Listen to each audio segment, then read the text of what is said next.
Credit rating agency Fitch says Hong Kong's global financial center status remains intact.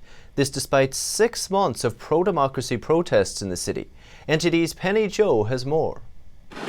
Hong Kong has fallen into its first recession in a decade. Ongoing protests in the semi-autonomous Chinese territory have taken a toll on its tourism and retail sales, while the U.S.-China trade war has also weakened its trade standing. Local firms' confidence over exports has dropped to 18.8, the lowest level on record.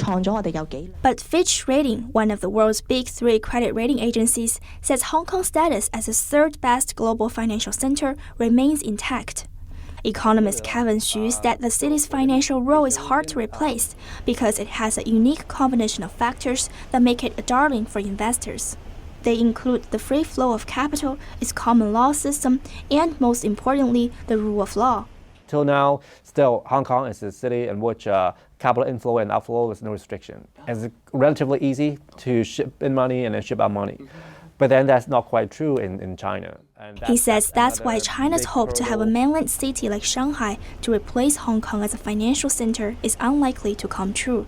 Over time, if anything, over the past year or so, it's become more and more restrictive in terms of you want to take money outside China. Investors, if they know that if you invest and make money, it's hard for you to get money out, that's not something they attract them to invest in the place. So. The second factor is that Hong Kong practices common law. So one key thing about the common law system is that it's more flexible based on the decision of the judge of the court, how they interpret the law, instead of more centralized, having the government to set what can be done, what cannot be done. It therefore gives more protection to small investors and creditors.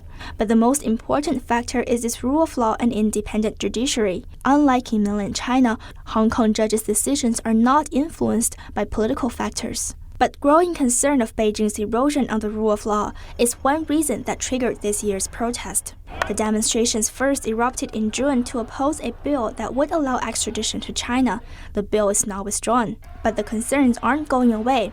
Earlier this month, Hong Kong police froze a fund of about $9 million that supports protesters.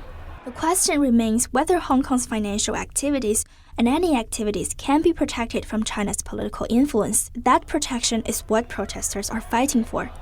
Xu said investors' confidence in Hong Kong will remain. As long as somehow we can tell the rest of the world that the legal system in Hong Kong will still have an independent court and so on. Reporting by Frank Fang and Penny Zhou, NTD News.